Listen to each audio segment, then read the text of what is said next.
What a game. What a game. Welcome to the In Between Podcast, where we keep it real every day. Oh, man. The Texans, the Bills, Heart Attack City. Heart Attack Hold City. up. Passing that Bills pack. Yeah. Let me. Yeah. Ooh.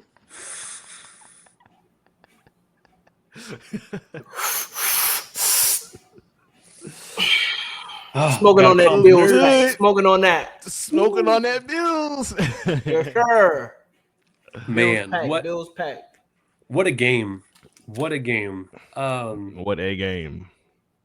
So many positives, more positives than negatives, but man, that was a thriller. From start to finish. I wasn't expecting it. I knew the defense was good, but I didn't know they were that good. Goodness What gracious. did I tell you, man? The keys to victory we went on the last episode is exactly the game plan they followed to win. I told you, don't doubt, man. Who picked the Bills? Who picked the Bills? Who picked the Bills here? You picked the Bills. Hey, I got one thing to say. Because I remember it was crazy. It was crazy when I said that the Bills would score 16. You said 16, that's pretty low. And what happened? They scored 3 more points than that. Hey, keep them under 20, they don't win. Yeah, you shot your shot. You called your shot, and you sank it. Bills Mafia? No. So let me just recap. Mills DeAndre Mafia. Hopkins. Mills Mafia. Wow. Let me recap. So y'all made some points. Here were my keys to victory. Just so we recap, I want to take a few victory laps. Mm-hmm. First point, force Josh Allen into turnovers. Hey, 2 picks. No, 3 picks, excuse me. No, two picks and a forced fumble. That's right, 2 picks and a All forced fumble. by Kalen Bullock. Shout out Kalen Bullock. Right. Shout out. Remember what I said? I said that the Bills had turned the ball 3 times over in the last 2 games, and that streak continues. They have turned over the ball 3 times in 3 straight games. Absolutely. I had another stat. Where was it? Oh, my second point was win early downs, create third and long. This was in the third quarter. The defense was holding the Bills. They were 2 for 7 on third downs with a 7.5 yard average. Third and longs. The last create one was, longs, create 4th and 27s. Make it hard for We'll get into that one in a second. And then the last one was keep Davis Mills clean in the pocket. I thought the defensive or the offensive line played well. 0 sacks allowed. 0 sacks. No sack. He was close on one, but he got the ball. He got rid of the ball. He did. Wisely. He did. But I think there's definitely going to be some conversation about why C.J. Stroud is the starter and why Davis Mills is the backup. But real quick, takeaways from the game. We'll start with you, Alex. What was, big plays, takeaways? What's your thoughts of the game? Defense, 8 sacks. Hey, Josh Allen has never been sacked 8 times before today. That played a pivotal role in, just being able for, to set the offense up. If you're constantly getting this man, 10 yards behind each play and, they're having to punt the ball at the 50 instead of the 40. That makes a big difference because where you get the spot of the ball, where you're moving up the field. I think the offense looked pretty good. Davis Mills started off real shaky. I think he went 1 for 8, but after that he started, figuring things out. I think Jaden Higgins looked real good. Christian Kirk was getting the ball, moving the ball upfield. Nico Collins was getting his fair share of touching the ball. There was a lot of love towards everybody. Christian Kirk and Jaden Higgins both had a touchdown. Woody Marks. Woody Marks. Woody Marks, just moving the ball with the run to set up the play action was super helpful. Just getting them up to the ball. Those extra yards makes such a big difference in the game. Oh, and I feel like that's why I love to see no shade to Chubb, but that's why I like to see Marks because he'll get hit, 2 yards out and then still dive forward and make it, absolutely 2nd and 4. Man, there was a big play. Was it 4th and 1? I think it was 4th down. He got hit behind the line of scrimmage and still powered through to get the first down. Things like that. Those little things make such a big difference. That's why I love to see Marks play. So there was a couple drives, one in the third quarter, and I have it written down. It was the 8th drive for the Texans. Woody Marks was popping off 5 to 10 yard runs at will. And even when they were getting stuffed, I think you're right. It was either a 3rd and 3 or it was a 4th and 3. Woody Marks got hit, stayed on his feet, kept his balance, kept churning those legs, and got 3 or 4 yards total, about 1 yard over the first down. Great effort play, great balance. He did that. I think he did that 2 or 3 times in crucial moments. Now, we do have a segment for the offense, so I don't want to get super crazy on it. But the big takeaways, that defensive line is scary. Oh, yeah. Being able to bring pressure with just 4. Now, I went and looked at the stats, and I was like, are we witnessing the greatest defensive line all time? I was surprised at the amount of sacks that the team has. They're at 33, which is tied for 7th. I thought they were way higher. You got Daniil Hunter at 11 and Will Anderson Jr. at 10.5 sacks. Will Anderson Jr. is making a case that he's probably going to get the bag in this offseason. Oh, yeah. He's had that. He said his 3rd full season as a rookie. He's going to want a contract extension. Yeah. But man, scary. There was the first couple drives. The first drive in particular, the defense, I thought they were taking really bad pursuit angles. They weren't holding their run gaps, and Josh Allen was finding a way to bounce out and get a quick run or extend the play. The other time too was misdirection. So setting the outside zone, the defense was struggling. Anytime there was sort of any misdirection, James Cook was getting to the outside and he was getting the first down like super easy, super frustrating to watch. As the game progressed, I thought they did a great job with penetration up the middle, and just stuffing the run. Like they just couldn't run the ball up the middle, and they were learning how to set the edge as the game went on. Yeah. One of the best defenses in the NFL. Absolutely. Ferocious.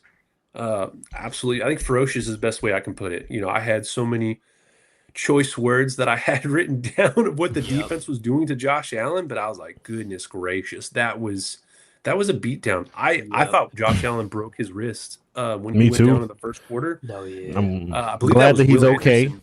Absolutely. It was. And the fact that he held on to the ball, because that was crazy. I don't know. I thought it was interesting because you saw that Will Anderson at first wanted to just straight swap for the ball, but then he just like last second decided to just grab his arm, and he did drop it, but then he caught it again. And so I was like, I'll take it. It was a nice clean hit, but like I said, you never want to see nobody get hurt. I'm a lover of football, and if I'm going to beat somebody, I want to beat them straight up. I don't want to take out their quarterback and then win a close 3-point game. Broncos. And I'm kidding. Let me stop.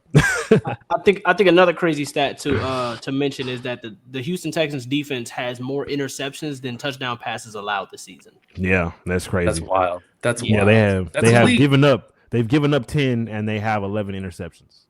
Yep. Yeah. Man, let's just move into the second topic. Let's move into the defense. Did this prove offense that the Texans defense is elite? Absolutely. Going to defense. Absolutely. 100%. Wait, why was it a question already? They came in as a number 1 defense in the NFL. Doesn't that mean elite? Well, because people are arguing, the Broncos, the Seahawks.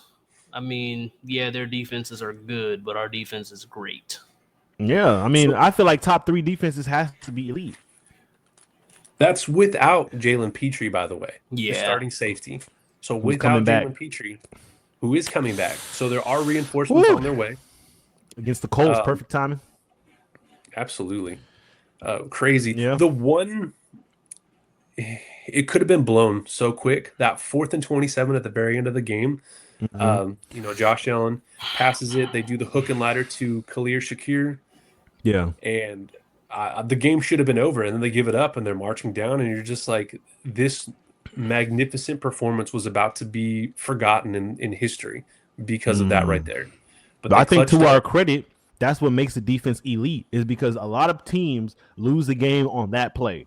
But the Texans were like, nah, we're going to win the game regardless of making a play like that. And that's one of those things where it's like, as an opposing offense, you just feel the demoralization because you're like, bro, we converted a 4th and 27, but we can't win. Like that shows people in the NFL, like, you can do whatever you think you want to do, but this defense is going to have their way with you at the end. Until you get the ball into the end zone, you have not won the game. Because a lot of times teams lose the game right there.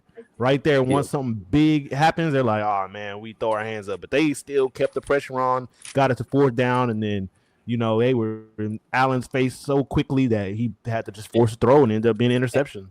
And another thing about that is just the way that the defense had been playing all game, the way the D line had been playing. I mean, you get to 4th and 1, and then you get a false start off Deion Dawkins because he's so scared. Will Anderson, you know Will Anderson's coming in hot. You're jumping early because you're like, oh snap, I got to be ready for this guy. Clutch. Now you're in a 4th and 6 situation. It's a lot different because Josh Allen's gonna probably jump over that line, get the first down, and now you got a fresh set. But now you're playing. You got way different play call now. Absolutely. Marvelous. That will go down as one of the best defensive nights I've ever seen by a four-man front. To give some criticism, and I think we text this in the chat, that tip pass that was picked and ran back for a pick 6. Oh, yeah. Horrible football awareness. That block in the back was peewee shit. Could have very easily cost the Texans the game. So without, giving, I want to give all the praise, but you have to address the ugly. That could have been a costly loss based just on that play alone, because you're talking about 4 points. The momentum was there. What was crazy is that they get the kickoff, they run it back for the kickoff. And they said that the offense only got a field goal out of it. Super demoralizing. And we'll get to the offense here in a second. But the two biggest plays was the hook and ladder on that 4th and 27 and the block in the back on the pick 6. The one area they're going to look at the film. They're going to see those things. Like, you can't do those things. You cannot do those things against the team like the Chiefs, who you have to score as many points again, and you can't have costly mistakes. Those are the things that will lose you playoff games. 100%. And I'm so glad the NFL changed that rule, though, because back in the day, that ball would have went right back to the Bills if he had that block in the back. But I think it makes a lot more sense to just, where you get the ball where the pick was, because that used to be demoralizing, bro. You get a whole interception and then they get it right back because somebody calls a penalty. Marvelous. Well, cool. Well, let's move into the offense. And it truly was. No, go ahead. One thing that I think made a big impact on the game, and I knew it was gonna as soon as it happens, is whenever the Bills missed that extra point. Because if they would not have missed that extra point, then at the end they would have already been in field goal range, tied the game up. We go to OT, and I don't like our chances in OT against the Bills. Singular shootout. So I'm like, man. Well, so glad. I do think one thing that I'd say with the overtime is both teams do get a chance to possess the ball. It does not if the first team scores a touchdown. No, it's like that. Both teams get a chance. Both teams get a chance. Okay. But so if the first team scores a touchdown or kicks a field goal and the other team goes and scores a touchdown, then it's over. Or if they miss the field goal and get 3 and out. So wait, if the first team gets the ball and then scores a touchdown, then the game's not over? Nope. The other team still gets a chance. No, they changed. They changed that because of the Bills Chiefs game 20. I think that's crazy, bro. I think that's crazy. And I will say, with the way the defense is playing, you put the defense out there first, let them get the stop, let the offense go down and get the field goal. Yeah, we'll get into that. That's a good topic. Let's move into the offense. The offense looked super sharp. We were just giving Woody Marks all of his praise. I thought Davis Mills made some great throws. They were really moving the ball and doing whatever they wanted to in the first half. I think the crown jewel was the 2-minute drive. The Bills just had that kickoff return after that. The Texans had to settle for the field goal off the tip pick, in which they would have had a pick 6, but it got pulled back from the penalty. The ensuing kickoff, the Bills run it all the way down for a touchdown. So it was 16-13 at that point, and there's a little over 2 minutes left. I think there's less than 2 minutes.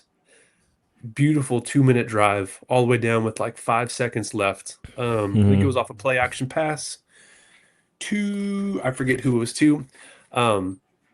Beautiful movement of the ball. I thought, the Texans were running the ball at will. They were getting 5-10 yard chunks, just moving the ball efficiently.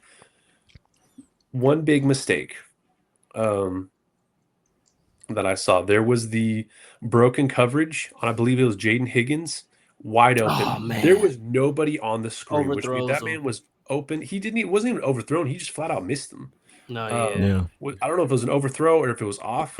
There was nobody. It didn't look like an overthrow to me because like Jaden Higgins was coming back, and I feel like Davis Mills saw like, hey, if you catch that ball on the sideline, that's a walk in. And so instead of just throwing it to Higgins where he was, I think he tried to lead him to go for a TD, thinking that Higgins could just, easily redirect, which he did not. He tripped up and fell, and it ended up just being an incompletion. Yeah, that was crazy because that would have been at minimum like a 60-yard gain, if not a walk-in touchdown. Yep. Those are the mistakes that will cost you in the playoffs. Like you have to capitalize on that. There was 2 other plays in which, and I'll let someone else talk. I apologize. 2 other plays, and Davis Mills underthrew the pass in which the wide receiver had a step on the cornerback. All he has to do is drop it, and that's I don't know if you want to call those elite NFL. Those are NFL throws that you have to make. You're paid too much damn money to not make that throw. That's always what I say. Those are touchdowns. You get paid $1 million to catch the ball. Right, and you're paid, 10 million as a backup to throw the ball. But that's the difference between C.J. Stroud and Davis Mills. I think C.J. Stroud makes those plays. He hit the defender in the back on one of them. Yeah, there was 2 where he smacks him in the back of the head. Yeah. I don't know, because you've seen C.J. Stroud miss some of those too. Like you remember last year against the Lions, whenever he had that wide open touchdown and he threw a pick instead. So we seen him miss a lot of throws like that, especially this year. He hasn't been as sharp as he has been. He was, let's say, his first year, but I still think he's growing and getting better. And one thing about the Texans, or 2 things I would like to point out, is one, I know at the beginning of the season, we really harped on them about how many penalties they used to have, and they started playing really clean games, which I think helps us a lot. The Bills made more penalties than we did, which I think helped us, especially at that end whenever you get pass interference on the offense. They had me in the first half. I ain't gonna lie. Whenever they said pass interference, I said, "Oh, we're cooked." They said on the offense, bro, I cheered. But also the second thing is the O-line, because we talk so much trash about the O-line, and that goes hand in hand with the penalty comment, because the O-line used to get false start. We're starting a drive, 15 yards back now, and now the O-line, I don't know, what did they have, like 1 false start last game? But they gave up no sacks. I have to go back and look. I don't know how many they had, but they're playing much cleaner football, and so the Texans are actually improving at offense, which I think is a very important thing. And I think that I don't think Nick Caley called whack plays this week, but I do think the only part where I will criticize him is that in the second half I feel like he may have gotten too conservative. Hey, Mills is in the game. Trust him to make some of those throws. I know he missed them, but he's not going to get better at making throws by not throwing the ball. Sometimes you got to just let him do his thing, and I understand you want to run the ball, run the clock out, which it turned out to work in our favor. But had we scored some extra points, it would have put even more pressure on the Bills, but we kept them in the game when we could have got him out the game, because Davis Mills was moving the ball solidly in the first half. After to go score that touchdown after giving up that kickoff, I feel was super pivotal, because in a way it kind of almost worked in our favor, because if the Bills would have got the ball and they would have inched it down the field and scored with nothing left and get the ball again after halftime, and then they potentially score again, and now we're cooked. But since they just went ahead, got it out the way, and then we 2-minute drilled down the field and scored a touchdown, that made the Bills go into the half like, dang, bro, we're down. We just ran back a kickoff and we're down, because I think at that point, what was that? That was the second touchdown we had scored at that point, yeah. So it was. Are you talking about the 2-minute drill? Yeah. Was that the second one in the half? Score at halftime was. But you talking about those receivers? Kirk has to catch that ball in the end zone. Like it hit your hands and you dropped it because you're worried about your feet before you even catch the ball. You got to catch that. You got to catch that. That's the difference between winning and losing, because you see that happen.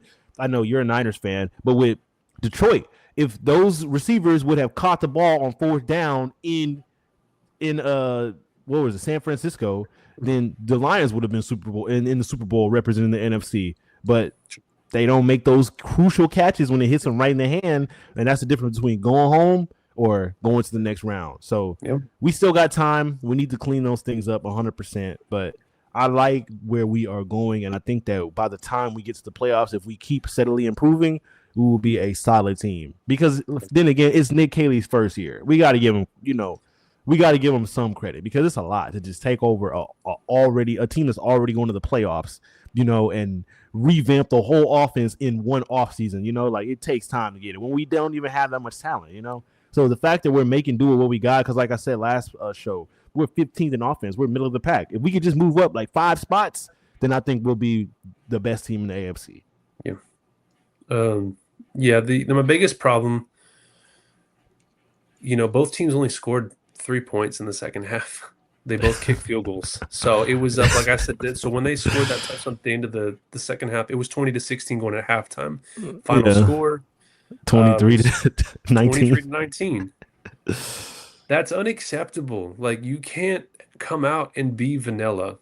That's how you lose playoff games, is when you're moving the ball and you go away from what works, and then you're just vanilla and you're expecting your defense to close it out. While the elite, and I've seen elite defenses do this, where the offense just is sputtering, nothing happens, and the defense is just stopping, and then there just comes a point where you just can't stop it anymore, and your offense has to score some points.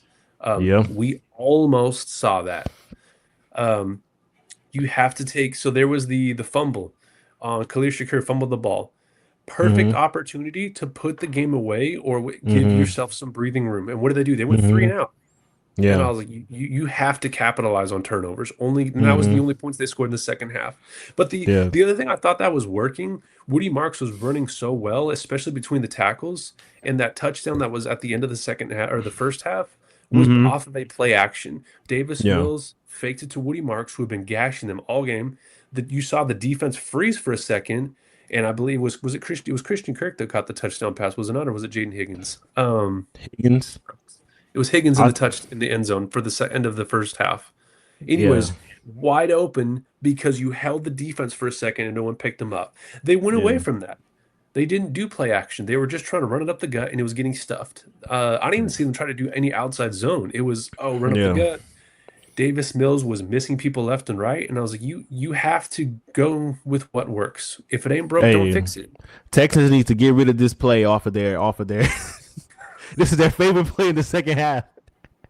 They need to stop doing that when it's not working. I think one thing that the Texans offense has to get better with is not being afraid to take big shots. Yeah. Get Nico Collins or get Jaden Higgins, line them up with Nico Collins, send one of them straight down.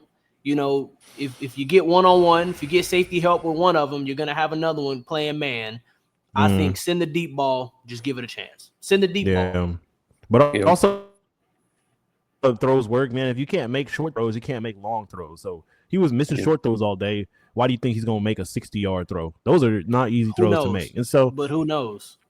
At least keep the defense. With Stroud, we need to do that. But I also think this is the difference between Davis Mills and CJ Stroud, is that a lot of these 3rd and 6s or even some 3rd and 12s, CJ Stroud could have been a potential threat to run and go pick that up with his legs. Davis Mills is almost never going to run. And I think that those are the things we saw, especially in KC last year in the playoffs. Those are the plays that CJ makes that makes the difference between getting off the field and having another set of downs. And but he's capable. I think that Davis would do a Mills big thing for us. Is definitely capable of running. It's not to say that he can't run. If necessary, he can definitely run. Tom Brady was capable of running too. He does. Yeah, but Davis Mills. You saw what he did in Jacksonville. He scored the game-winning touchdown. Yeah. He's capable of getting out the pocket and moving. He did it once. It's mentality. Some quarterbacks like to stay in the pocket more, and some like to make it interesting with their legs. That's Stroud is one of those. He likes to stay in the pocket too, though. Funny enough. It's interesting because I think Stroud's a premium athlete who can, but it's it's business decisions. How long do you want your career to be? Are you willing to take some shots? There's ways of doing it that you can be smart about it. I was about to make a point and I forgot. My bad. It's all good. It'll come back to me. Well, let's move on to the second topic. What did this game mean? What did this win mean? I think this win means that we are one of the better teams in the AFC, because as much as people want to try and discredit it and be like, oh, look, the Bills didn't have this, they didn't have that. We finally beat one of those playoff teams, because all of our losses have been to playoff teams by one score, or teams that are, as of right now, going to make the playoffs. And so the fact that we finally beat up on one of those good teams, I think was a a big win, especially for our confidence going into this next 2-game stretch. Because I mean, it would have been real hard right now if we were talking and we're 5-6, but now we're 6-5. So if you lose one of these next 2 games, it don't hurt as much as if you lose these 3 games, all 3 of these games. But now I hope that we will feel the confidence and be like, okay, we just shut down Josh Allen. What more can they do to Daniel Jones? You know? Yeah. What more can you do to Mahomes? Because he ain't the Mahomes of old. You know, you saw what Denver did. They have the keys. When Mahomes is on his back, he can't make spectacular plays. And I feel like we have a chance to finally do something. And so I think this game means that I can have hope going into these next 2 games, actually. Sorry, real quick, Alex. I wanted to finish. I had that point I remembered. The biggest disappointment in the offense was not taking advantages of key players being out. The Bills lost their starting linebacker, and I believe they lost one of their starting, I think, safeties. Yeah. Both left the game. You have to take advantage of that. When you have backups come in, that's where the offensive coordinator, someone needs to target and be like, hey, they're out this player. We need to go to that part of the field, and we need to test the backup. Good coaches, good offensive coordinators figure that kind of stuff out. But anyways, going on to what this game means, Alex, what you got? I want you guys to get the word out that we're back. We are back. Clip it. I agree. Get the word out. For me, I mean, this win brings a lot of confidence into the team. I mean, when you see what they just did to the reigning MVP, you put him on his back, and he had a career high times being sacked. That gives a lot of confidence to your already elite defense, and that lets you know, like, hey, we are not the ones to be playing with. I think we go into Indianapolis with a mentality of, if we can do this to Josh Allen, we can do it twice as much to Daniel Jones. Now, I will also say, with the run game of Jonathan Taylor, you also have to be prepared. You have to be prepared. Take the ball out of his hands, force the ball into Daniel Jones' hands. That's what you have to do. Yeah, the easiest way to do that is take a lead. You have a lead, it forces teams to go out of the run. But yeah, you talk about going into Indianapolis with violent intentions. Yes. I'm just glad the Colts do not have T.Y. Hilton anymore. I feel like there's a chance. There's a chance as long as they don't have T.Y. no more. You ain't even had to say that name, dude. You ain't even had to say that name. He used to tear us up, bro. So as long as there's no T.Y., bro, I'm not afraid of Indy, bro. Absolutely. This is about to be the Colts gauntlet, funny enough, because they've been, like I said, they've been beating up on trash bag teams, and now they got to go play the best defense in the NFL after they play the Chiefs. So, you know, this is one of the points that I want to have. I kind of want to get to it early. Like, who do you want to win more, the Chiefs or the Colts? We'll get there in a second. That's one of the topics. Hold your horses there, Cowboy. Hey, I want to get to that point, I man. know. Dude, let me get this point, and then we'll go to playoff implications. All right, bet. What this game meant when I saw this is the best defense in the NFL. Like, bar none. It's not even close. They already were. Well, it's solidified.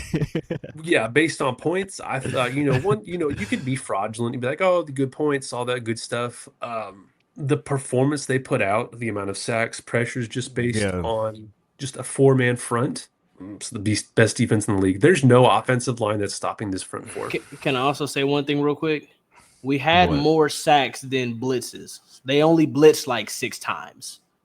Yep. And they had 8 sacks. And the one of the times they did blitz, it bit them in the ass because then they threw it out and got a first down off of it. And so I was like, bro, I don't think there was any question because we gave up 14 points to the Rams. The Rams are hot on fire right now. We gave up 20 points to the Buccaneers. Who else? We gave up 27 to Seattle. That's the most we've given up this whole year. But it's like we've been stopping these good teams, man. These some solid teams that we stopped. The Ravens, you shut 10 down points. 49ers, 15 points. You know? Yeah, absolutely. You shut down an elite quarterback, the second best quarterback in the league, who the week prior had 3 passing touchdowns and 3 rushing touchdowns. Yeah, they stopped the 3rd best QB in the league, man. That's crazy. He didn't have a single touchdown. He threw 2 picks. Right. And no He's the reigning MVP. and you shut him down. He is. Absolutely. And he has one less MVP than the second best quarterback in the NFL. I like how we're back on that argument. Hey, look, all I'm gonna say is if we would have did that against Lamar, that would have meant more to me. Because boy, do they have the Texans number. Just like how we have the Bills number, the Ravens have the Texans number. Yeah, there's always that team. So, going into the playoffs, I would love to see if the Ravens and the Chiefs got eliminated. I would have a lot of hope for the Texans. All right, let's go into it. That's the next topic, playoff picture. As it stands, you're still the number 8. Jacksonville plays Arizona. I don't have faith Arizona's going to beat Jacksonville. Not after the ass whooping the Niners just gave Arizona, and the Niners are depleted. Kyler Murray, if he comes back, he'll have a revenge game. Is he? I don't even know if he's back. I know it's been Jacoby Brissett. I have to look at the injury report. That's what I'm saying. If he comes back, Kyler was, if I'm not mistaken, he was healthy, and they kept Jacoby Brissett playing. I think Kyler Murray is overrated. He's Overrated? too short. You can't see the field. I think he's overrated. Just like I told Alex, he's underrated. If you go look at his stats, he's not that bad. People will hate him, but he plays for the Cardinals, bro. What do you expect? Yeah, but at what point What do we have to? But at one point, we can continue to say, "Well, this player, he's good, but he plays for this team. He plays for that team." Like at some point, gotta. I just don't think he sees the field well. And I don't. No pun Look intended. at Sam Darnold. Look at Sam Darnold. You see what he's doing right now. Look at Daniel Jones. You see what he's doing right now.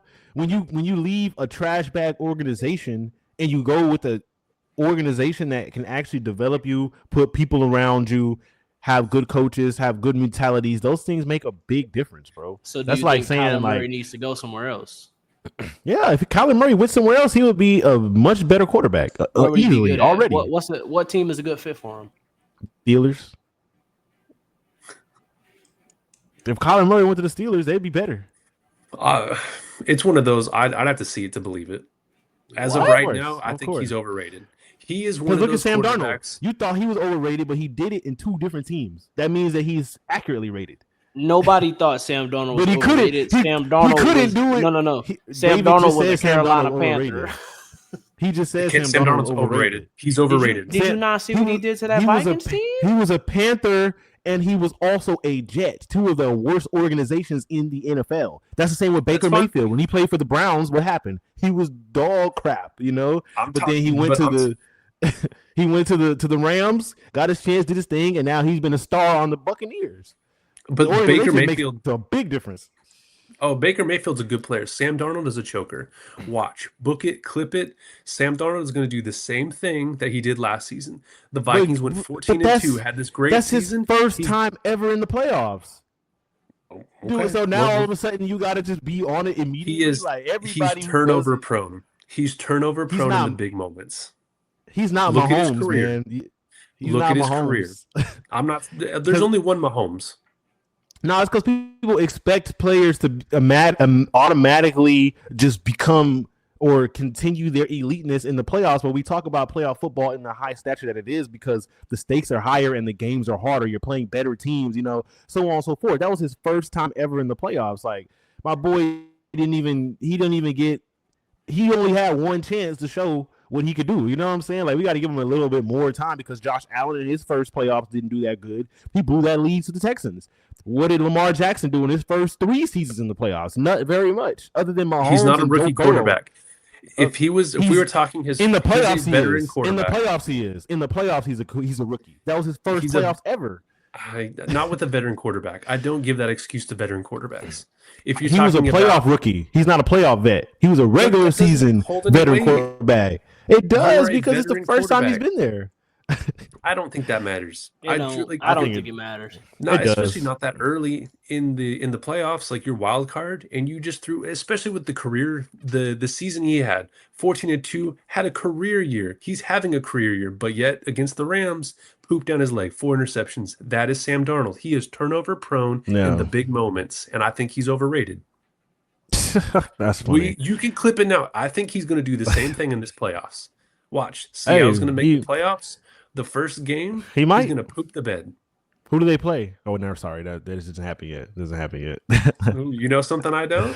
Nah, I don't. But I think he got the script. He got the script. I think that's crazy though that you expect somebody to immediately just be great automatically. You're bad at when you do the first thing when you do things for the first time. You're usually bad at them, and that's why you see people that's why you see people other like I said other than Mahomes and Burrow. Most people who play in the playoffs suck their first games.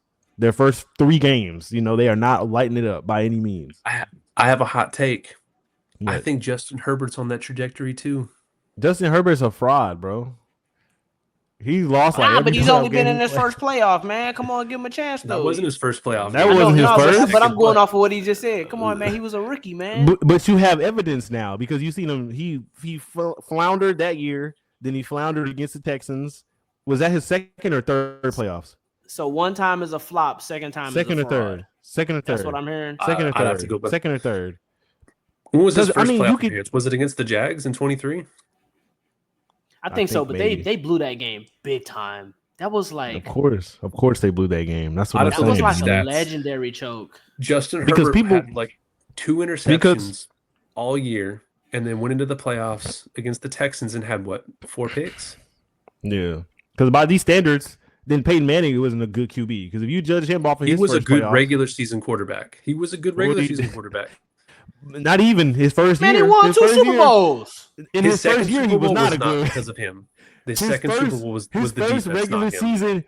Go look at Peyton Manning's numbers for his first regular season. He was not even good at that point. But even when he was good, interceptions than picks. He was super good in the regular season and was mediocre in the playoffs throughout his whole career. But eventually, he got it done. He got it done one time against the Saints. He did, but up to that point, he was just like we were saying about Darnold. Against the Bears. No, Bears. The Bears. Yeah. The Bears. The Saints beat that man down. You're right. The Bears. They did beat the. They did. The second time was the defense. Von Miller was the MVP of that game. Man, he was. I remember that. That was crazy. I'm telling you right now, Sam Darnold's overrated. You can say he's good, but watch, he's going to do it in the playoffs. I never said he was good. I think he's overrated. Everyone's just like, oh. I hear you, but I'm saying like that. I was using that point as a point to say that when you move from the wrong system to the right system, you can make a drastic jump, which Sam Darnold has done, especially in the regular season. He was not this good in any regular season, and then he goes to 2 good teams, and he is much better in these regular seasons. I agree. I'm not saying that he's clutch in the playoffs and he's going to come through and take you to the Super Bowl. I never said that. But I think that he's overrated because he hasn't had a playoff victory in one game is a little, it's jumping the gun a little bit. The problem wasn't that he didn't have a playoff victory. The problem was that he was the reason that they lost in that playoff victory. They were having a great season. I thought they were a favorite to go to the Super Bowl in the NFC. And then he completely pooped down his leg. I seen through it, especially because, like I said, it's his first time ever. This is his first time ever in the playoffs. So I agree. I think he's like Kirk Cousins. Unless he's like Kirk Cousins, you just never go get it. I agree. I think a change of scenery would be good for Kyler Murray, but I don't think a change of scenery is going to make Kyler Murray better. He might have better statistics. I don't think he sees the field. I think he has a good arm and he has good speed, but he doesn't see the game. The game is too fast for him. But that's the thing that having a good organization changes, because this is one thing that Tom Brady was saying. Like they used to have him in meetings, and all the coordinators and all the coaches would be like teaching them how to read defense, teaching them how to see coverages, do all these things. Like he said, nobody's born knowing how to do those things. You have to learn all of those things. And Kyler Murray has had what coaches to teach him how to properly play in the NFL. Those coaches get paid a lot of money. I mean, you could talk about the system being bad. I think a player gets inside of his own head. He's another one. Until I see it, I won't believe it. But you know what happens? Once you get off the field, what do? You go down, and the coordinator's like, give you the little surface tablet and be like, hey, look, this would happen, this would happen, this would happen. If they don't know what they're talking about, then you ain't getting no new information, and you about to go out there and make the same mistakes you just did. I just don't believe the fact that you'd have an NFL team with that many incompetent people making that much money. Bro, you would be surprised. I'm gonna put you on to something that is going to blow your mind because I had the same thought. I was like, bro, you're in the NFL, of course, but I mean, you're a businessman. You see how many incompetent people run their businesses and how many people don't have a clue about what they're doing. That's just the nature of life. That's why you get the same 4 teams winning every year, and everybody else is just tax write-offs for these owners. Fair. I'll give you that. I have to see it to believe it. I feel that not everybody wants to win. You see players saying that. Yeah. Where are we going with all this? Playoff pictures. That's right. Playoff picture.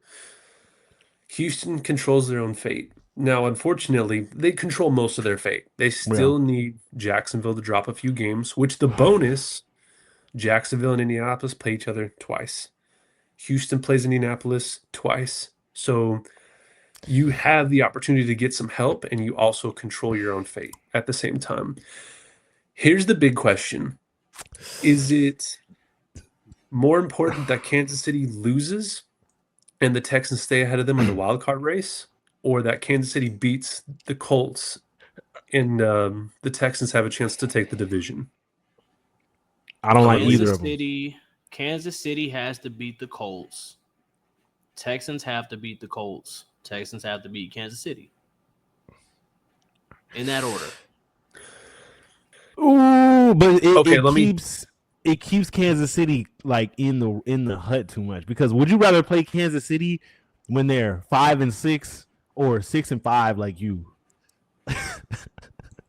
You'd rather play a 6, but let me rephrase the question. Sorry, I kind of because I get what you're saying, David. Because you're saying like you might as well just charge it to the game for the division, right? You might as well just ride it out, hoping if the Colts are going to melt down, they have to be an epic meltdown. So you might as well just give them the division and hope that the Chiefs get eliminated altogether. Because even then, we would still have a better chance probably in the playoffs if we had to play the Colts. Or let's say the Colts were in the playoffs and they have to play the Bills. Like let's say Kansas City gets eliminated. And maybe, just maybe, the Ravens get eliminated too. Then now you would have the Patriots, you would have the Broncos, you would have the Colts, and you would have the Steelers that are division winners. And then you have Buffalo, you would have Houston, you would have Jacksonville, and one other team, right? Is it 8 teams in the wild card, right? 7 teams. So those would be the 3 wild card teams. I like those odds because you got to have you would have to have Denver play maybe the Bills in the wild card. You would have to have the Patriots maybe play the Bills in the wild card. That would be best case scenario because the Patriots could knock them off. And then let's say the Texans have to play Drake May in New England in the divisional round. What do you think they're going to do to that man in his second playoff game ever against the best defense? I'm liking those odds a lot better than, the Chiefs, they beat the Colts and then they sneak into that last seed. And then now they're the freaking, they're in the wild card and they're beating up on everybody because they've been in the Super Bowl the last 3 years, Nah. I get what you're saying. Like, we might as well charge the division to the game and just give it to the Colts and just hope that the best team with the best quarterback gets eliminated from the playoffs because that would increase our chances. I'm gonna say this, man. I would be pissed if one of those trash teams go to the playoff or go to the Super Bowl. I'm gonna say this. Regardless of the outcome, the Kansas City Chiefs are not making the playoffs this year.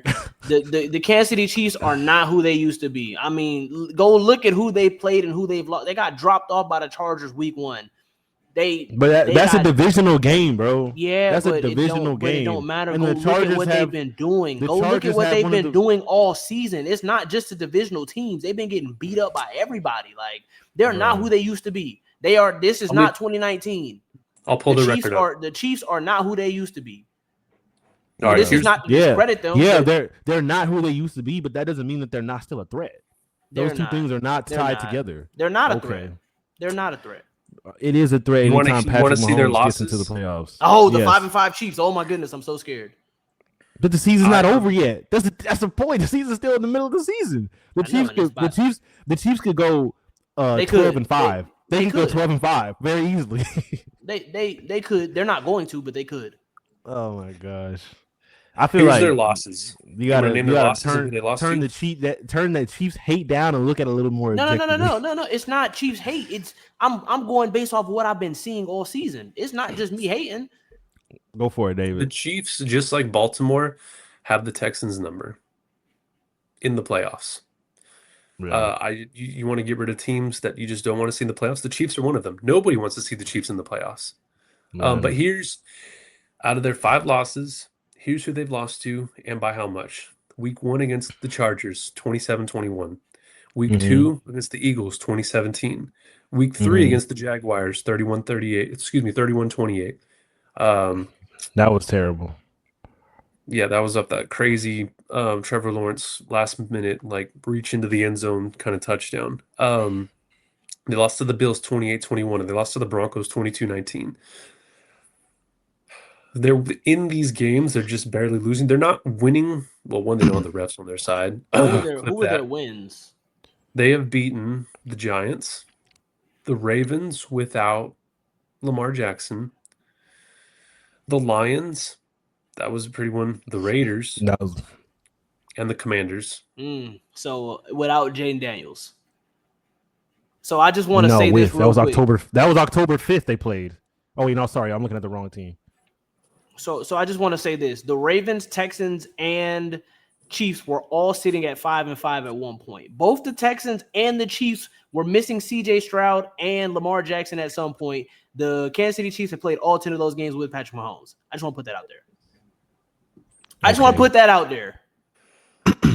They're not, bro. Alex, you know the rest of the Chiefs. The rest of the Chiefs' schedules is the Colts, the Cowboys, the Texans, the Chargers, the Titans, the Broncos, and the Raiders. So you got about 3 wins.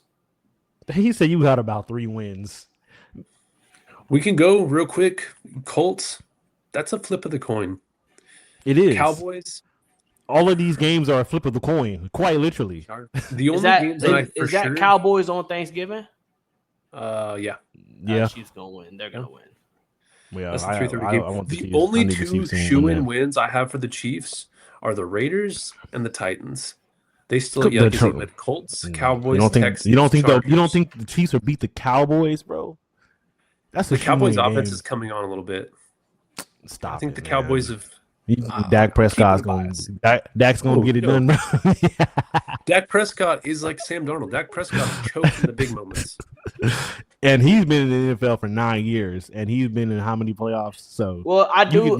So the one thing about this, and I don't want to I'm kind of treating it like a different game, but not really. Has Patrick Mahomes ever played on Thanksgiving?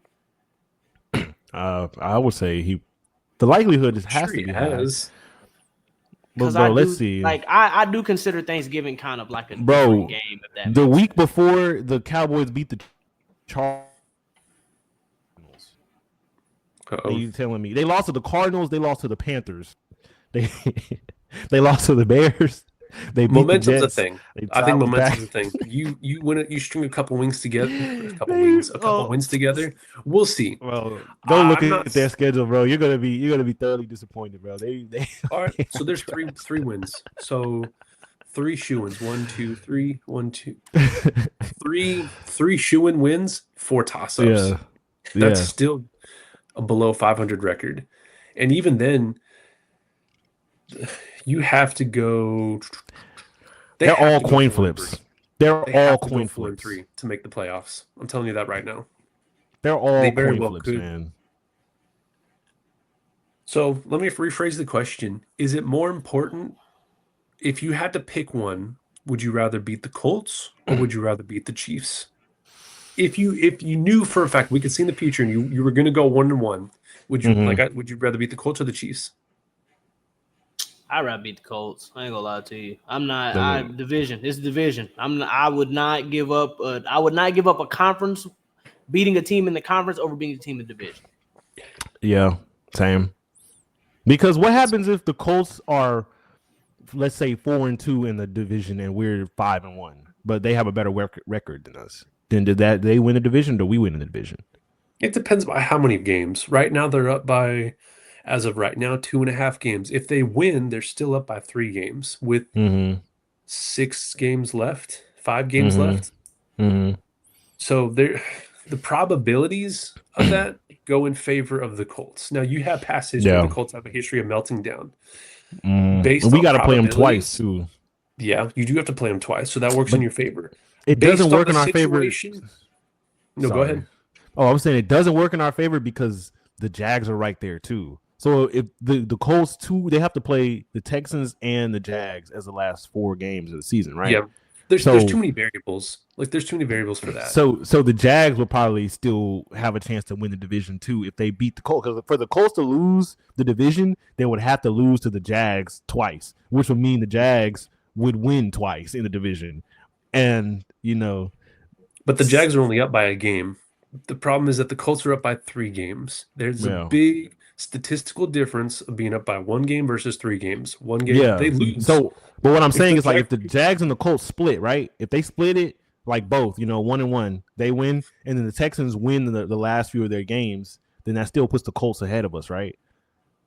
I'd have to look exactly like how Well, many technically games and what no. all that. Technically no. But yeah, like I get what you're saying. If the Colts lose, then the Texans will be down 2 games, but in the division, Yeah. 2 games out of Mm-hmm. first place in the division. Mm-hmm. But then you're tied with the Chiefs, but you still have the tiebreaker based on conference wins. Mm-hmm. If you beat the Chiefs, you essentially have a 2-game lead. You have a 2-game lead over the Chiefs. Why? Because if the Chiefs finish, the Chiefs have to finish with a better record because then you'll have that head-to-head tiebreaker. And this is just if the Colts win the games they're supposed to win, if they split with the Jaguars, even if you beat them twice, but you guys drop a game we're not supposed to, it's better probability wise to have a tiebreaker over an opponent wild card because you're right there within a game than Mm-hmm. somebody who is 3 games ahead of you. That's how I look Yeah. at it. Yeah. No, I agree. I think that it will be better to just get the Chiefs out rather than trying to get the division. If we win the division, it's nice, but I think that as of right now, we are a solid wild card. And I believe that we could go anywhere and beat any team. But see, my mindset is I understand you want to get the Chiefs out and go to the wild card, but my whole mindset is as a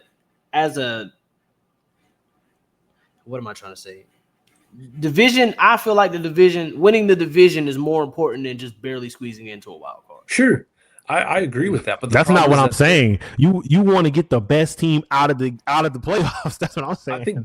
I think 2 things can be true at one time. Yes, you want to win the division. Yes, you want to get the best team out. I'm saying as it stands right now, with records, with how far out of the division you're at, you need having your eyes on the prize right now is the wild card. That could change tomorrow on Sunday. That could change next week. If the Colts lose and then you beat the Colts and the Chiefs, the division's on the table. As it stands right now, for the Texans, the eye should be wild card, and you need to get as many tiebreakers in the wild card as possible. I think the Chiefs game is more important than the Colts game right now. Yeah. I think it's more realistic. I just think it's more realistic to look at the wild card and getting tiebreakers than is the division. But in 2 weeks, the bonus is this is where the Texans control their own fate. You play all these teams still. So you still play the Colts twice. And the nice part is the Colts play the Jaguars, which either way, whoever wins and loses helps the Texans. Right? Absolutely. They play the Colts play the Jaguars twice. That helps the Texans, whoever wins and whoever loses. If the Colts win both those games, that means the Jaguars are now out of the playoff picture. If the Jaguars win both those games, you're still, as long as you take care of business, you're still 1 game behind the Jaguars, which means you're probably 1 game behind the Colts now and probably 1 game out of taking the division. It's a win-win, and the Texans have the most control of their own destiny out of anybody in that division, easily. That's solid. That's solid. Now, as far as who I would rather have win tomorrow or Sunday, the Chiefs or the Colts, I can't decide. I can't Well, decide. let's go through the games real quick. I've got the give me games a tie. pulled up. Give me a tie. A Give me tie. a double loss. Give me a double loss. Well, we'll go through some games real quick. I know we did this last time. Give me both teams getting caught cheating and both getting handed a loss. That affect. That would be the perfect, Texans. man. Yeah, you have the Chiefs and the Colts. Whoever wins that game, whoever loses that game, helps the Texans. If the Colts win that game and they lose and the Chiefs lose, you now have a solid game, and you have a chance to take full control of the tiebreaker over the Chiefs as long as you beat them. If the Chiefs beat the Colts, you're now 2 games out, which means the Colts you still have to play the Colts again, and the Jaguars play the Colts twice. The Jaguars play the Cardinals. That doesn't help. There's no. Let's see who was on bye this week. The Chargers, the Broncos, the Dolphins, the Commanders. There's no other games this week that really help anybody out. The Ravens play the Jets. I've got the Ravens. It's a 13.5-point spread in that game. Give me the Jets with the upset. I'm crying, bro. Get out of here with that crap. We're gonna. Would you change put the your slogan. hard-earned U.S. currency on that? Hell I wouldn't put no. my hard-earned U.S. currency on anybody. I told you this. That man always says that, bro. All right, bro. Somebody puts a gun in your head, say pick the team to win. Hey, if it's my time to go, it's my time to go. This man. That's- So you understand that ahead. picking the Jets will cost you your life. Nah, This is also that's not. that win against the Baltimore Ravens, even without Lamar Jackson, that's super crucial. Which means that Yeah. Baltimore has to have a better winning record because you own the tiebreaker. Yeah. So I'm super excited. I love this time of year. This time of year is always fun when your team is in the hunt. It sucks when your team is the Titans Out. or the Cardinals or the Jets, and you're just like, well, let's see what we're buying for a draft pick. I'm just here. First I round can't draft. believe the AFC South has 3 teams that are in playoff contention, bro. Potentially. That's wild. I can't believe the Bears are like 7-3 right now. I thought they were worse. I done said this 10 times, man. The Bears are going to finish 7-10, man. Like, I think the Bears are going to drop. these dudes are beating down on beat up teams. Caleb Williams is not like that. They're about Let's look to. at their. That's Let's look at that's their the same wins. with gotta the play the- that's the same They with got the to play Colts, the man. Packers twice. They finna get beat down by the Packers twice. See, the Come on, Chargers bro. are Look at that 7 schedule. Look at that schedule. I'll Chargers name are off the 7-3 wins. too. You want to name the wins off? The only team they win is The the Chargers only are team they Chargers are beat is the 7-4. Browns. That's it. The only team they beat is the Browns. Who, the Bears? Go ahead, David. Yeah, only team They they haven't- beat. they haven't Maybe. played- they I know, haven't but I'm played the saying Browns no, yet. but I'm saying that's the only team that they'll win out of that schedule. Okay, well, I'll go off of their current wins. The Cowboys, the Raiders, the Commanders, the Saints. Without Jaden Daniels. Sure.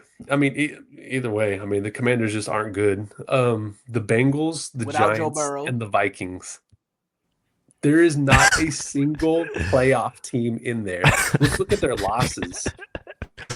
The Vikings, they lost to the Lions.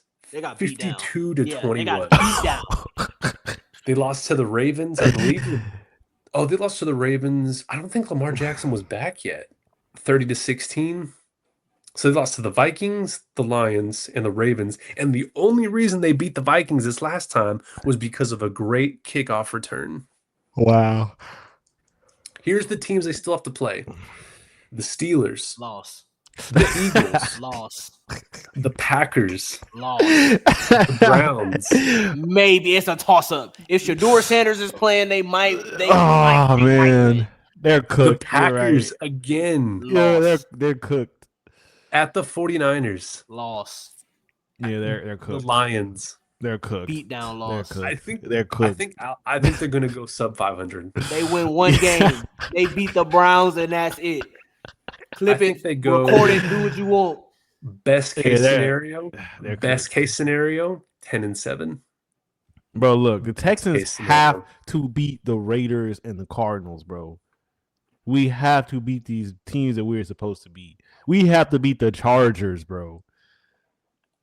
I mean, I'm not gonna lie. The way our defense is playing, man, Geno Smith already be giving the ball away. So like that Raiders game, I don't want to say will be easy. It should be easy. You know, Texans, man. Geno Smith is buns. Yeah. When I tell you we did not want Geno Smith to leave the division, the Seahawks fans were just like, "Oh, Geno Smith is so good," and I was like, "By all means, pay that man, keep him," because that was 2 easy wins every year. That's hilarious. That's hilarious. Real quick, do we want to go over the Texans schedule one more time? Let's do it. All right. You got the Colts.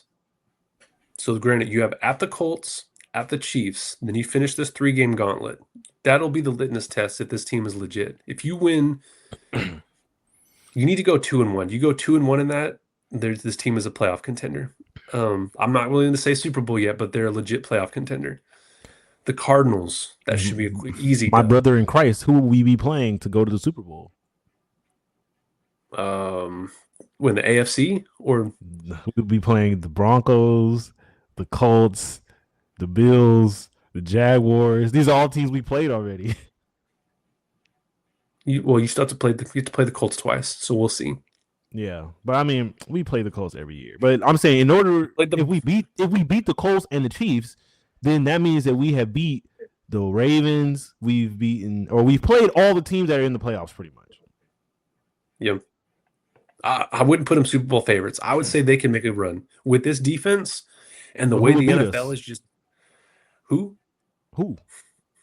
I mean, tell me, say the Patriots or the Broncos. The Broncos are going to beat us. The Broncos already beat the Texans, though. Yeah, by 3 points without CJ Stroud. Hey, a win's a win. It is, but I'm saying, you don't think that the Texans could beat them in the playoffs? Oh, absolutely, they could. That would be the only team I think that could beat us is the Broncos. New England. New England looks kind of hot. I don't know. So Drake May is going to pick apart this defense. Exactly, bro. Exactly, bro.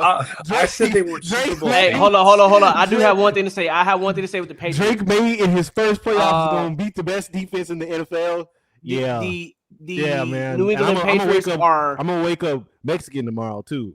The New England Patriots are also led by Mike Vrabel, and we know a lot about Mike Vrabel. We know a lot about him, and we beat him a lot. We did. Okay. So I ain't scared of no Patriots. Bro, come on. You gotta look at it like that, bro. Okay. Drake May is going to outdo CJ Stroud and beat the best defense in the NFL in his first playoffs. We also put 40 on him last year, just to put that out there. That was last year. I got you. Yeah, that was last year. And that was with a way worse defense. I'm going to go back to my other point. This defense gives you a puncher's chance against anybody. They are a legit playoff contender if they win the next 2 games. Or if they win one of the next 2. One of the next 2, they're in the mix. I don't put them as Super Bowl favorites, but they're in the mix. This is a down year in the NFL. Anybody can take the title this year. There's no, especially with the Chiefs not in the playoffs. Are you ready to hear? The Patriots lost to the Raiders. They beat the Dolphins. They lost to the Steelers. They beat the Panthers. They beat the Bills. They beat the Saints. They beat the Titans. They beat the Browns. They beat the Falcons. They beat the Buccaneers. They beat the Jets. You should be 9-2 with that. You should be 11-0 with that schedule. The Bucs and the Bills were the only 2 legit wins. But it was a divisional round for one. So you know how I feel about divisional round. It's a 50-50, really. And then they beat the Bucs. So the Bucs, they gave up. The Bucs defense ain't that good. So you're telling me they're subpar. I'm just saying they're legit. They are gonna disassemble the Texans defense. Who sacked Josh Allen 8 times, bro? The reigning MVP Josh Allen. Drake May is gonna do it. They're gonna do it, huh? Hey. If you could tell me that the Texans offense is gonna pick up the pace and not do what they did and crap the bed in the second half, I think with their defense, the Texans would be even if the Texans played just like they played against the Bills. Even if they played how they played the Bills, Drake May and Bo Nix is not going to get it done. Nor is Trevor Lawrence, nor is Daniel Jones. That's what I'm saying. Like, with this defense, you have to believe that, like, defense wins championships. They are battle tested. This defense has played 4 playoff games, and these dudes will be playing in their first or second playoff games most of the time, second or third. And that will be the Texans' 5th and 6th by the time we see them. I'm not liking those odds. Like I said, Josh Allen, they make the playoffs, which I think they can, they control their own fate. Let's see how good this defense is. The offense has got to pick it up. I pit them against anybody. I'm just keeping it real though. I'm not putting them as favorites. Yeah, but like I said, who's gonna beat us though? Oh, anybody. The Patriots. Anybody. It's any given Sunday. Well, who is your favorite so far? Who is your favorite out of the AFC? Yeah. Oh. See, that's what I'm I saying. don't have That's a favorite in the exactly. AFC. That's why I'm saying that I'm gonna go with the best defense in the NFL. That's And fair. CJ I'll take Stroud. that. I'll take that. It is kind of a bias pick, but at the same time, like I said, who's gonna beat the best defense in the NFL to make it? Bo Nix's not gonna do it. Drake May's not gonna do it. Josh Allen maybe could do it, but as we just saw what they did to him. Patrick Mahomes, I would like his odds. I can't lie, especially if they make it. Which is why I don't want to make Mahomes with no refs is about the same as Drake May. Stop it. Stop it. Stop it, bro. Where's the remove button? I'm gonna have to remove this man from the show. That's delusion, bro. That's delusion at that point. Nah, because look at what Patrick Mahomes. Look at what Patrick Mahomes did last year, man. Like in the playoffs. He went to the Super Bowl. He went to the Super Bowl, bro. What you mean? And got exposed. He scored over 30 points in one game all season.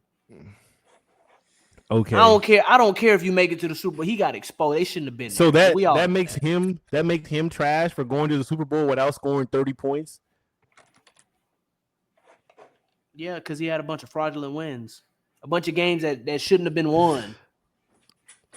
Let's keep it a band, too much of a Patrick Mahomes hater. No, I'm not. Coulda, shoulda, woulda. I'll tell you what. We technically should have lost this game. Hey. Well, he made it. And you saw what happened when he got there. I reserve the right to change my opinion. It's fluid these next few games.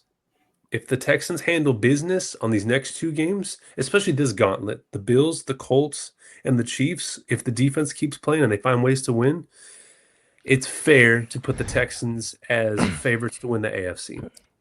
You got as a gentleman's handshake. I'll definitely do that. I think that we could go on a 07 Giants run, bro. 2011 Giants run.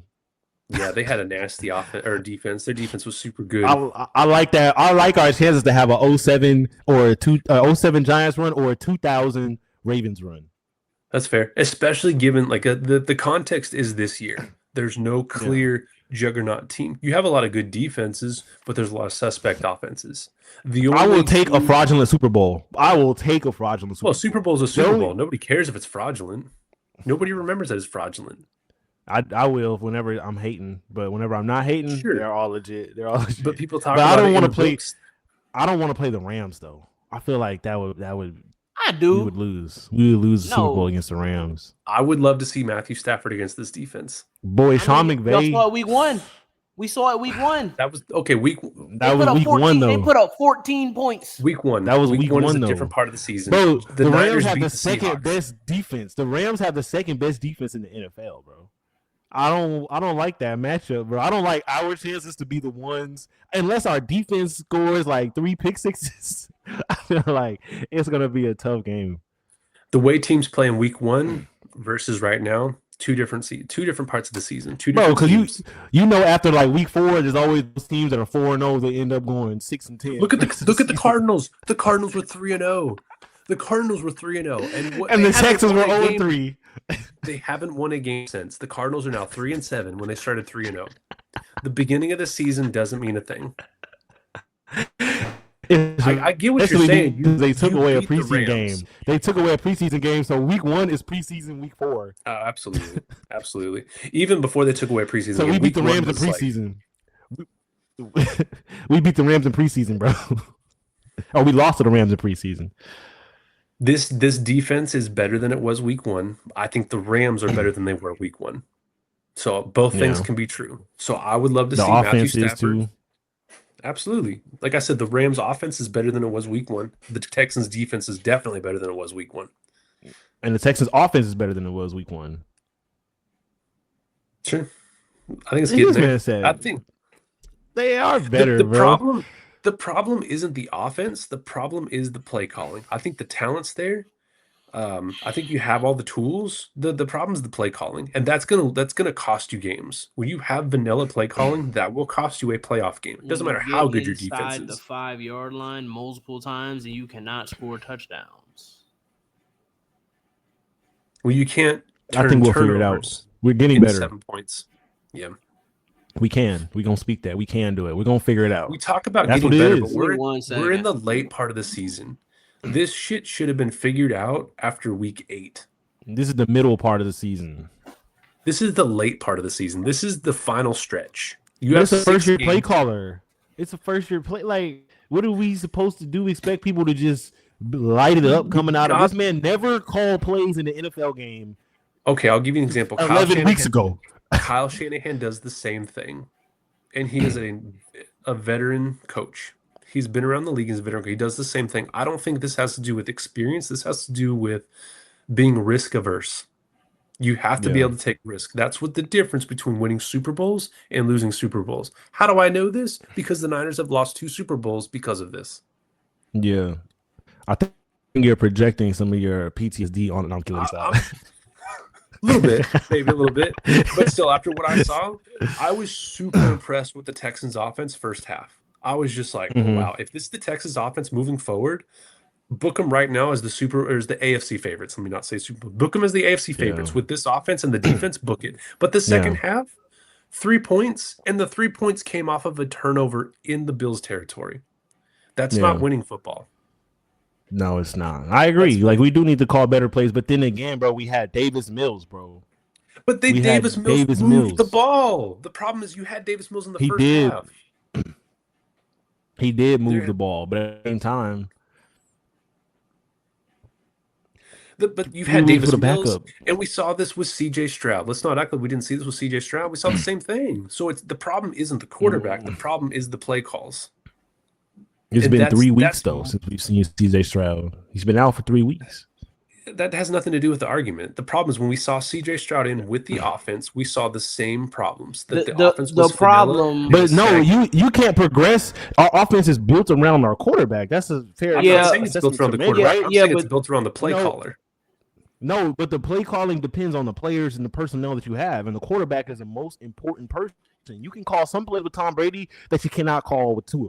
Correct. Yeah, but so how are you going to be able to grow in these last 3 weeks without the guy who the plays are meant to be playing the game? Hold up, let me the ball. You had a great offense with your backup in the first half. You completely went away from that game plan, and it was stagnant. It was vanilla. You scored 3 points in the second half because you were risk averse and you wanted to be cautious. But both teams scored 3 points. Because both teams scored 3 points. We're not worried about that team. You are. But think about this. Adjustments happen at halftime. Adjustments do not happen at halftime. That is what I didn't see. I saw there was no play action. That man said that was a myth. It's literally a myth. That man saw one YouTube video. He saw one because YouTube video. You don't plan for a whole. You don't plan for a whole week of a game and then go at halftime and go, hey man, let's switch everything that we've been working on this entire week. That's not how that works. But one thing I'll say is, bro, you get to the 1 yard line or the 5 yard line with C.J. Stroud and you don't score. You get to the 5 yard line with Davis Mills and you don't score. At what point is it the quarterback? It's not the quarterback. It's the play calling. If you can't do it with C.J. Stroud or you can't do it with Davis Mills, it's neither of their faults. It's the offense.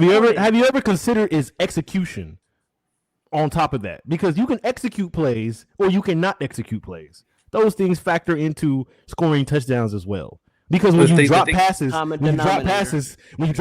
it's not because the old coordinator called a bad play. It was because bro didn't pass. Or whenever you call a run, people be like, well, the run didn't work. But you understand that the old linemen have to block properly to open up holes so that the running back can go through them. It's not just, we called a run. It's automatically supposed to work depending on what run we call. Nobody said it's automatically. The defenses can blow these up too, because that's one thing that it happens whenever people talk about the Texans offense is never the other opposing defense stopping them. It's always automatically just bad play calls. But the defense was injured in the second half. You lost 2 crucial. Good, You lost the safety. You lost the linebacker. Ed Oliver wasn't in. Like, what happened? You have backups in, and then the offense just goes stagnant? I don't think it was a lack of execution. I think it was just bad play calling. But the Texans, especially when it comes to running the ball, the Texans have their best back is a rookie, and they have an old Nick Chubb, and they have one of the most subpar O-lines in the game. So what are you expecting to happen? This is exactly what's going to happen with the personnel that you have. We don't have the Browns O-line and Montgomery and Dalvin, or we don't have a Cook. We don't have all these people, all these superstars on the O-line and the running game. So how is it going to develop? That's my thing. That's what about week 1 in the podcast. I said the Texans only have Nico and C.J. Stroud. They don't have anybody else that will go to any offense and be a number one other than Nico and C.J. Stroud playing. Nobody else. You saw the Texans offense pick apart the Niners defense. What was so special about that game? Hey, they just bad matchups. Maybe they just execute it. They have the same team. They literally have the same team. It works for some people. They can score 44 points against the Ravens, and they can't score one touchdown against the Rams. That's how the cookie crumbles. I find it hard to believe that you were able to move the ball at will the full first half and then just nothing in the second half.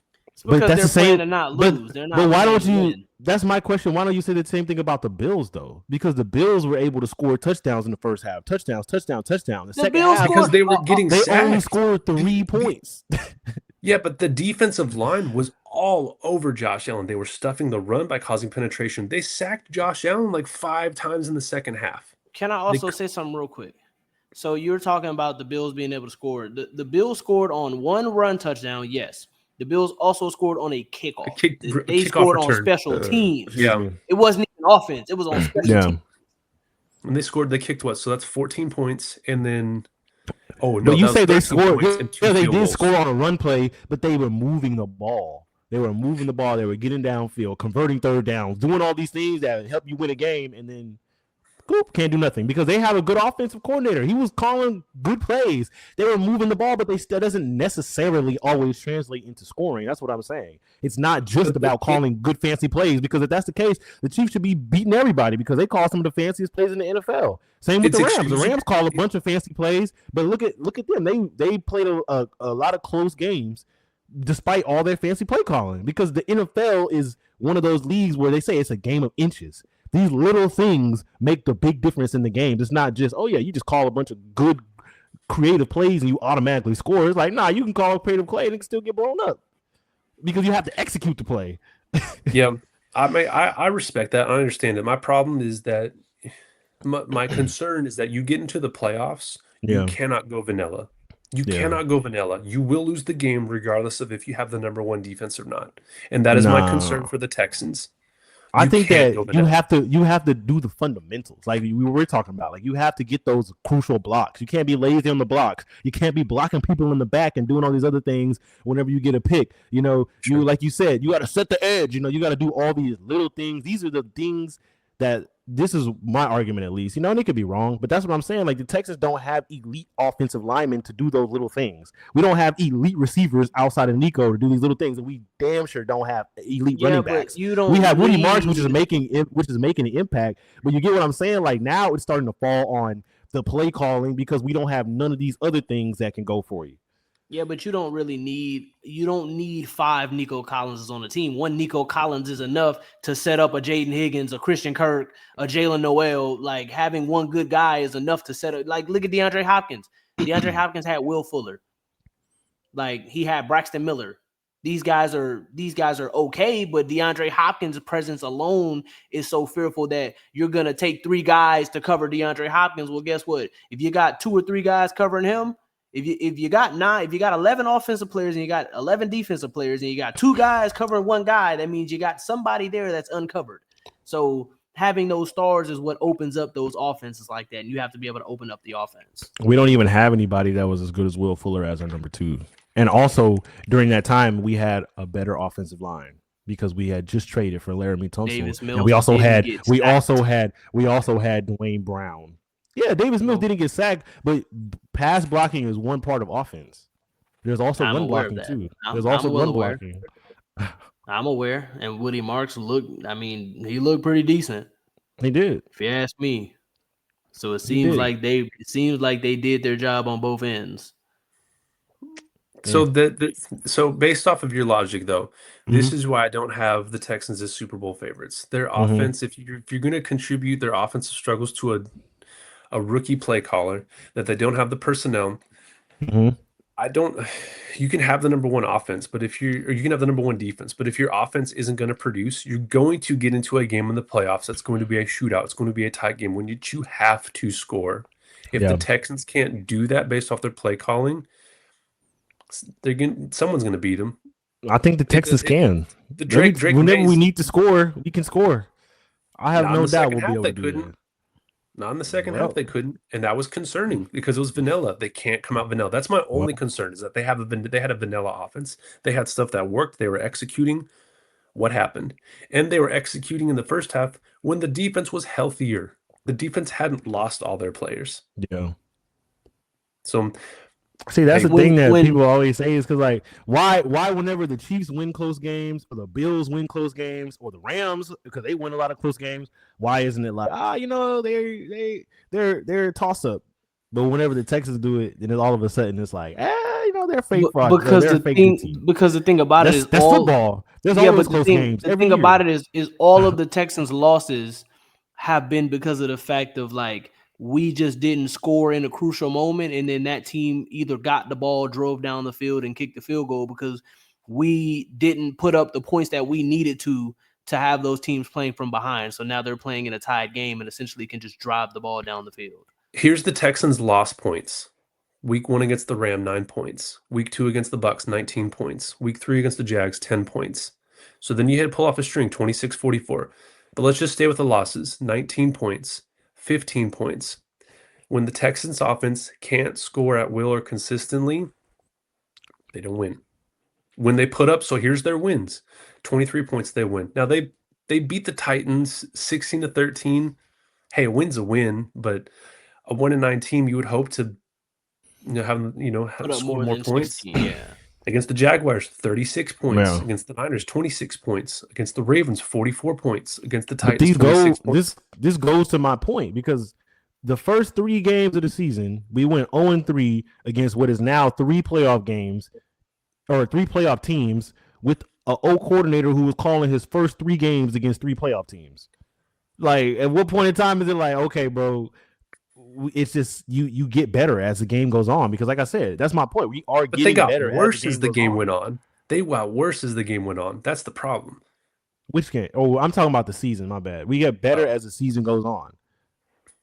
I mean, the last 3 games. Yes, we didn't score in the second half, but like I said, bro, neither did the Bills.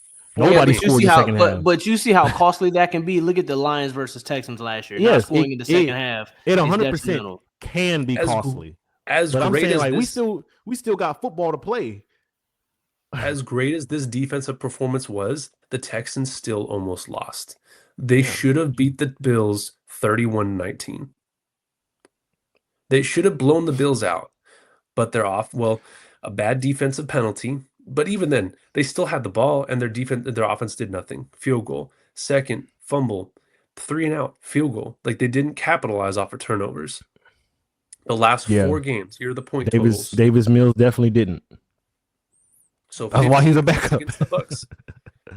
We've seen these struggles with CJ Stroud. We saw this against the Seahawks. The Seahawks have a good defense. That's probably it's at least a top 10 defense, if not a top 5 defense. Hey, hold up. But like I'm saying, CJ Stroud put up 10 points against the Jaguars. Davis Mills put up 36. That's all I got to say. That's a month ago.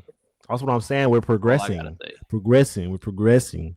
So you got 15 Davis points Mills against the Broncos, 36 against the Jaguars, 16 against the Titans, and you put up 23 against the Bills. It's inconsistent. But like I said, these last 3 weeks, you have had Davis Mills your own fate instead of CJ Stroud. But you've won with Davis Mills. We have won with Davis Mills, but then now Davis Mills has gotten 3 weeks better playing with this offense, and then now you're going to take him out and put in a whole new quarterback, which is going to change the offense again. So you see what I'm saying? Like, this is Nick Haley's first year figuring all these things out. I don't think putting CJ Stroud in there completely changes the offense. To say that it changes what you've been doing for the last 3 weeks. If for the next 3 weeks you take me out and you put somebody else in, after you've been having this podcast with me for 8 weeks, it's going to make a difference. And it's the same with a quarterback.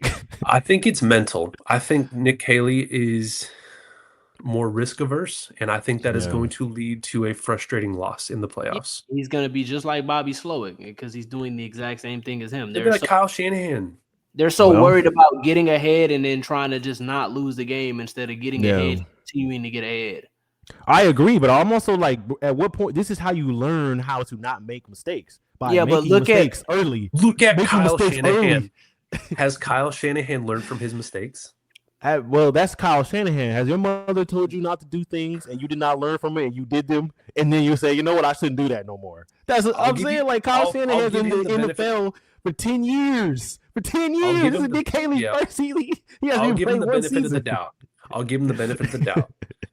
But let's Like say I'm not next year. saying he's not spectacular. Don't hear me saying he's spectacular. He's infallible. But I'm like, at some point in time, like that's like, oh my God, CJ threw a pick. The world's gonna end. It's like, bro, he's gonna throw picks. He's a quarterback. He's learning. Everyone's gonna make mistakes. You have to get better. How do you Do you feel like? react to these mistakes? Oh, I agree. I think he needs to react to him. Do you feel like NFL organizations have crazy amounts of analytics? Being Yeah. a rookie coordinator, do you not think he has people telling him, "Hey, these plays have high percentage chances of succeeding based Yeah. on the previous season"? You're in the latter half of the season, which means you have all the data for the previous games. Are there not people telling him, "Hey, coming alongside, these plays are Yeah. successful, these plays are not"? I don't know if that's the case because whenever it comes to things like this, like it's a balancing act. It's not just one thing. Because that's why I'm saying, like, hey, look, the Texans have fixed our offensive problems. Because at first we didn't even matter what plays we called because we're getting a false start every day, every game. Now we cleaned up the penalties. Okay, we don't get false starts anymore, but they're giving up sacks in crucial times. Okay, they're not giving up sacks anymore. And now people are like, but they're not calling good enough plays. It's like these are tiers because we could just say, okay, F the offensive line and how they're blocking. Let's just draw better plays. But it's like you still have to do all these other things too. And so you have to add all these fundamentals on top of each other. And also it was a new O-line coach because the other one just got fired. And so he's trying to figure out how to work with this first time offensive coordinator, and blah, blah, blah, blah, so on and so forth. So I'm like, it's gonna take time. That's why January football is so beautiful, is because at that point in time you have no excuses. Everyone's all firing on all cylinders. We had all this time to work out all these things, so on and so forth. And so everyone's just learning on the fly / but getting better at figuring things January. out. It is, that's if you get to that. That's point. what makes it so difficult. That's what makes it difficult. The next 2 weeks are going to be telling for the Texans off. They'll be telling for the Texans offense and the defense. I would say after the next 2 weeks, we'll have a better view. How do you play against the Bills? Or sorry, how do you play against the Jaguars with CJ? Or sorry, the Colts with CJ, and how do you play against the Chiefs with CJ? Now if they're still doing the same foolishness, then there's no defending. But I'm like, these things are all new situations. I'm not gonna. I know somebody's son, when he was faced with a new restroom situation, decided to use a restroom on the floor. You don't know what you don't know. Like Nick Haley don't know what he don't know. So I'm just saying, like, let's give the man grace to figure it out. Like, it's his first season. He's halfway in his first time ever calling plays. Yeah, but see, and here's also where I feel like when you have a playoff caliber team who is going towards success, I don't think bringing rookies in, guys who've never done this before, is honestly a good idea. Well, look, the Raiders hired Chip Kelly, and how's that going for him?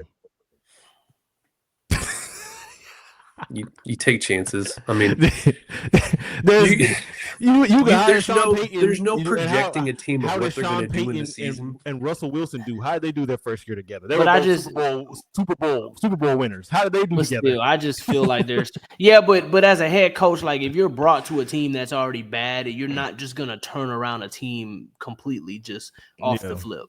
But that Sean McVay was hired as a first time, the youngest coach in the NFL as the Rams, and it took him time before he became the guru that he became. Bill Belichick with the Browns, what did he do? Bill Belichick with the Patriots and Drew Bledsoe, what did he do? He was the greatest coach of all time. Andy Reid, the greatest coach of all time. I just don't. How long did it take Andy Reid? And it's football. He had Donovan McNabb. You're gonna go to the Super Bowl. You're gonna win some. You're gonna lose some. Like, this is just a part of the game. That's all. I get that. I get that. But the NFL is a win now league. It is. So it is a win now league. Like it is. You don't build teams over time like you do in baseball. You build a team to win that year because half of that team is not going to be there next year. This is the year. This is the year for just some team out of nowhere to win the Super Bowl. The league is down.